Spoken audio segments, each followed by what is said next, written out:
こんにちは、浜徳さんポッドキャストです。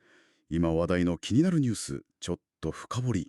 さて、今回は名古屋駅の地下街ユニモールですね。ええ、特にご推薦いただいたレストラン、多滅食堂。ここはかなり掘り下げがいがありそうですね。そうなんですよ。なので、初めて訪れる方でも、この空間を最大限に活用できるような情報をお届けしていきたいですね。はい。あと、旅行者の方には欠かせないいくつかのサービス施設についてもしっかり見ていきましょ今回の目的は、単なるお店の紹介じゃありません。このユニモールという空間を、いかに効率よく、そして深く楽しむか、そのためのあなただけの戦略的ガイドを作成することです。では早速。う。名古屋の地下街というと、広大で迷宮のようだなんてよく言われますよね。聞きますね。迷いそうだなって。実際、慣れてないと本当に迷ってしまう場所も多いんですけど、その中でこのユニモールは極めてユニークな存在なんです。ユニークというと、とにかく、まっすぐなんです。まっすぐ。ええ、名古屋駅と国際センター駅を約400メートルにわたって本当に一本の直線で結んでる。だから方向感覚を失う心配がほとんどないんですよ。なるほど。地下なのに迷わないっていうのは特に初めての旅行者にとってはすごく心強いですね。ええ。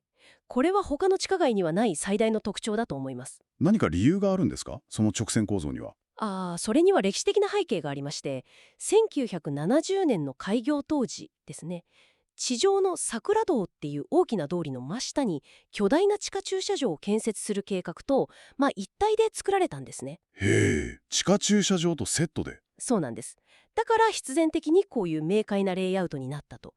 でもここで面白いのは、この徹底的に管理された効率的な空間が、実は歴史的な街のすぐ下にあるっていうことなんです。ほう。この対比こそが後でお話しする名古屋という街の本当の魅力につながってくるんですよ。地上の歴史と地下の近代、その対比ですか。いや、面白いですね。では、まずはその近代的な地下空間の歩き方から教えてください。この400メートルの直線をどう攻略すればいいんでしょう。はい。ポイントは目印となる3つの広場を意識することです。これさえ押さえておけば自分が今どの辺にいるかすぐわかりますから。3つの広場ですね。ええ。まず名古屋駅側、つまり西の端にあるのがウエストプラザです。ウエストプラザ。はい。地下鉄の東山線の改札にも直結してて、まさにユニモールの玄関口ですね。人の流れが最も多くて活気があります。なるほど。僕が新幹線で名古屋に来たら、まずこのウエストプラザに足を踏み入れることになると。どんな雰囲気なんですか？資料にもありますけど、ここはリニューアルで間接照明を多く使っていて、地下とは思えないくらい明るくて開放的な雰囲気なんです。ああ、圧迫感がないんですね。そうなんです。ウェルカムな空間づくりがされていますね。そしてその反対側、東の端が。国際センター駅側にあるイーストプラザです。こちらはウエストプラザに比べると少し落ち着いた雰囲気で、周りのオフィスビルにつながる連絡通路としての役割が強いエリアですね。なるほど。玄関口のウエストとオフィス街への出口のイースト。ではその真ん中にあるのはセンタープラザです。センタープラザ。ええ、文字通りユニモールの中心で休憩用のベンチが多く設置されてるんです。待ち合わせをするならもうここが最適でしょうね。ユニモールのリビングみたいな場所だと考えると分かりやすいかもしれません。ウエスト、センター、イースト。この3つの目印を覚えておけば確かに迷うことはなさそうですね。そうなんです。しかもただの広場じゃなくて、天井のデザインとか照明もそれぞれ違うので、歩いてるだけで今センタープラザだなって自然と場所が分かるように作られてるんですよね。なるほど。そしてもう一つ、歩き方のコツがあると。へえ。ユニモールは中央にお店がずらっと並んでて、その両側に通路が1本ずつ平行に走ってるんです。平行二路式レイアウトって言うんですけど、お店を挟んで行きと帰りの道が分かれてるような感じですか。まさにそうです。これ、人の流れを分散させて混雑を笑われる効果があるんですが、あなたにとってはもっと大きなメリットがあって、お、行きは右側の通路を、帰りは左側の通路を通る。ああ、それだけで効率的に全てのお店をチェックできるんです。見逃しがなくなるというわけですね。それは賢い歩き方ですね。行きと帰りでルートを変えるだけで全体を把握できると。じゃあそのルートを歩きながら旅行者としてまず押さえておきたい場所、例えば急に現金が必要になった時とかどうすればいいんでしょいい質問ですね。そこもユニモールはぬっかりないんですよ。フロアマップを見るとセブン銀行 ATM がこれがまた非常に戦略的に配置されてるんです。というと？まずさっきのウエストプラザ側51番の場所に1つ、はい。そして反対側のイーストプラザ側84番の場所にもう1つ。つまり地下街の両端にしっかり設置されてるんです。なるほど。どちらの駅から入ってもすぐに見つけられるわけですね。ええ。しかも営業時間が朝7時から夜の22時までとすごく長い。ああ、それは助かりますね。早朝の新幹線で出発する前とか夜遅く名古屋に着いた後でも現金を引き出せる。これは旅行者にとって本当に心強い存在だと思いますよ。確かに安心感が違いますね。現金は OK と。では、海外からの方とか外貨の両替はどうでしょもちろん用意されてます。ちょうど真ん中のセンタープラザ48番の場所にトラベレックスがありますね。営業時間は10時から20時です。う？へえ。資料によると31種類もの外貨を扱っていて手続きもスピーディーだそうです。ちょっと待ってください。ATM が地下街の両端にあって、外貨両替所がちょうど真ん中にある。これってなんか偶然じゃないですよね。まさにこれはユニモールが単なるショッピングモールじゃなくて名古屋の玄関口としての交通ハブの機能をものすごく強く意識している証拠なんです。なるほどな。国内の旅行者は両端の ATM へ、海外からの旅行者は中央の両替所へ。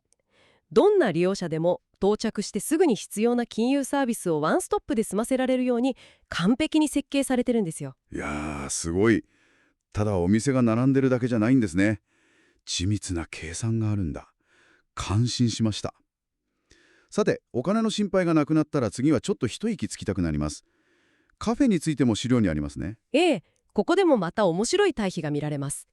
まず名古屋駅に最も近いウエストプラザの33番にあるのがスターバックスコーヒー。はい、スターバックス。朝7時半から夜の9時半まで営業してますね。スターバックスは、世界のどこにでもある安心感ですよね。電車の時間までちょっと作業したいなんて時には便利そうです。まさにその通りで、グローバルスタンダードな合理的で機能的な空間ですよね。一方でセンタープラザの60番には全く個性の違うカフェがあります。米田コーヒー店です。出ましたね、米田。名古屋といえばという感じですけど、このモーニングサービス、初めての人にはちょっと衝撃的じゃないですか。そうですよね。ドリンクをいっぱい頼むだけで、トーストとかゆで卵が無料でついてくるっていう。そうなんです。まあ合理的な名古屋らしいサービスとも言えますけど、あれは単なるお得な朝朝食以上の意味合いがあるんですよ。ほ米田みたいないわゆるフルサービスの喫茶店というのは地元の人たちにとっては生活の一部なんです。新聞を読んだり友人と話したり時には商談をしたり、地域のコミュニティハブ、いわば町の応接館のような役割を果たしてきた歴史があるんです。う。なるほど。スターバックスの自分の時間を効率的に過ごすっていう場所とは思想が根本的に違うわけですね。まさに。そしてその配置がまた示唆に富んでるんですよ。スターバックスは駅に一番近いウエストプラザ、つまり多くの人が行き交う場所でスピーディーな需要に応えてる。はい。一方でコメダはユニモールのリビングであるセンタープラザにあってゆっくり滞在することを促してる。どちらのカフェを選ぶかで名古屋での時間の過ごし方が変わってくる。この選択肢があるのがユニモールの深みですね。面白いなあ。じゃあ朝の7時半から11時の間にユニモールにいるなら、もうこれはぜひ米田のモーニングを体験して名古屋の文化に触れてみるべきですね。その価値は十分にあると思いますよ。さて、コーヒーで一息ついたらいよいよお腹が空いてきました。ここからが本題です。あなたが特に関心をお持ちの多滅食堂、センタープラザの45番米田コーヒー店のすぐ近くですね。ええ資料からその魅力を一つ一つ紐解いていきましょうか。まずこのお店のコンセプトが素晴らしい。本気でお米と向き合う名誉の目利きが選んだお米を名水で知られる越後の水で炊き上げていると。そうなんですよ。すべては美味しいご飯のためにっていう姿勢が一貫してる。和食の基本中の基本であるお米にこれだけこだわっているっていうのは、これだけで料理への期待値がぐっと上がりますよね。確かにご飯が美味しいって最高の褒め言葉ですもんね。でもこのお店のすごいところはそれだけじゃない。資料のメニューを見て驚いたんですけど、なんかもう名古屋飯のテーマパークみたいじゃないですか。そうなんです。味噌カツ定食でしょ、ひつまぶし、手羽先、きしめん、天むす、もう名古屋名物がこれでもかと並んでる。特に観光で訪れた方にはたまらないラインナップですよ。中でも口コミで名古屋名物が大集合と評されているのが名古屋飯定食。うな重にエビフライ、それに味噌カツ串まだセットになってる。これ一人で食べきれる量なんですかね？それが名古屋流のおもてなしということなんでしょうね。限られた時間の中であれもこれも食べたいっていう旅行者の狙いをこの一皿で叶えてくれる、まさに夢の定食です。そんなオールスターメニューがある一方で、資料で特におすすめされているのが鶏と根菜の黒酢あん定食。これは定番なんですか？ええ、ジューシーな鶏の唐揚げにレンコン、人参、ナス、さつまいも、そういった野菜がゴロゴロ入ってるんです。うわ甘酸っぱい黒酢あんが絡んで酢豚のような味わいだそうで、これはもうご飯が進まないわけがない。想像しただけでお腹が鳴りますね。他にもチキン南蛮とか、口コミ評価が特に高いというカキフライ定食とか、本当にメニューが豊富で、ええ、その日の気分で肉か魚かさっぱりかこってりか自由に選べるのが嬉しいです。そして忘れてはならないのが主役であるご飯の提供方法です。ここにもこの店の哲学が現れてるんですよね。哲学ですか？はい。ご飯は白米か十穀米かを選べるだけじゃなくて、量の調整も柔軟なんです。小盛りは少し値引きしてくれて、なんと大盛りは無料。大盛り無料は嬉しいですね。さらに、多くの場合、ご飯はお茶碗じゃなくて、おひつで提供されるそうなんです。おひつ、旅館の朝食みたいでちょっとテンションが上がりますね。そうでしょう。お茶碗2杯分以上が入っていて、最後まで温かくふっくらした状態で食べられる。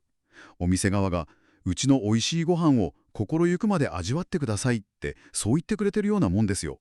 なるほど。味だしっかりしたおかずが多いので自然とご飯も進みますけど、その受け皿として最高の状態のご飯がたっぷり用意されてる。もう完璧な布陣ですね。美味しいおかずでご飯を進ませて、そのご飯自体も最高に美味しいと。いやー、これは行列ができるのもうなずけます。実用的な情報もまとめておきましょうか。お願いします。場所はユニモール中央のセンタープラザ45番。営業時間は午前11時から夜20時半まで。ラストオーダーは20時ですね。はい。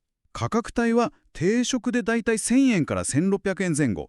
さっきの名古屋飯定食みたいな豪華なものだと2000円を超えるものもあるようです。そして一つだけ注意点がありまして、口コミによるとやはり人気店だけあってお昼時や休日は行列ができることが多いみたいなんです。やっぱり。特にランチタイムは周りのオフィスワーカーも加わってかなり混み合うことが予想されますね。ということは時間が限られている旅行者の場合、少しリスクが高い選択肢とも言えますか？そうですね。もしスケジュールが許すなら平日の14時以降とかピークを外した時間帯を狙うのが賢明でしょうね。あるいは開店直後の11時に行くか。なるほど。時間に余裕を持って訪れるのが良さそうですね。ええ。では、この多滅食堂を総括するとどういうお店だと言えますか？3つの要素が高次元で融合したお店と言えるでしょうね。1つ目は名古屋駅直結で雨に濡れずに行けるという圧倒的な利便性。はい。2つ目は名古屋名物を一度に楽しめる網羅性。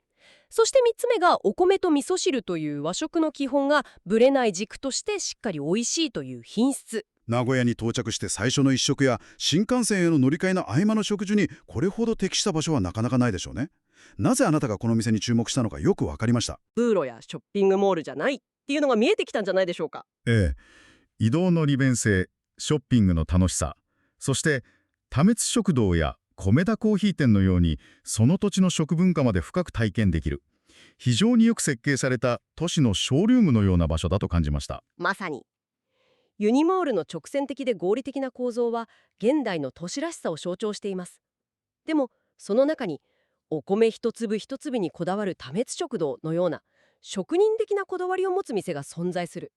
この効率性と手間を惜しまないこだわりの両立こそが、もしかしたら名古屋という街の魅力そのものなのかもしれません。そしてその話が冒頭の地下と地上の対比につながってくるわけですね。そうなんです。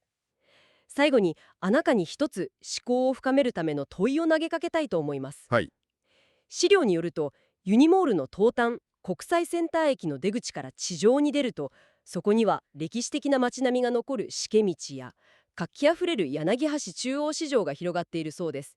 名前は聞いたことがあります。洗練され完璧にコントロールされたユニモールの地下空間を体験した直後に、歴史の匂いと人々の生活感が息づく地上の風景に足を踏み入れたとしたら、あなたの中で名古屋という都市のイメージはどのように変化するでしょうか？地下の整然とした近代性と地上の少し雑然とした歴史のコントラスト。ええ、そのギャップから何を感じ取るか。もしかしたらそのコントラストの中にこそガイドブックには載っていないあなただけの名古屋の姿が見えてくるかもしれません。ぜひご自身の足でその境界線を越えて確かめてみてください。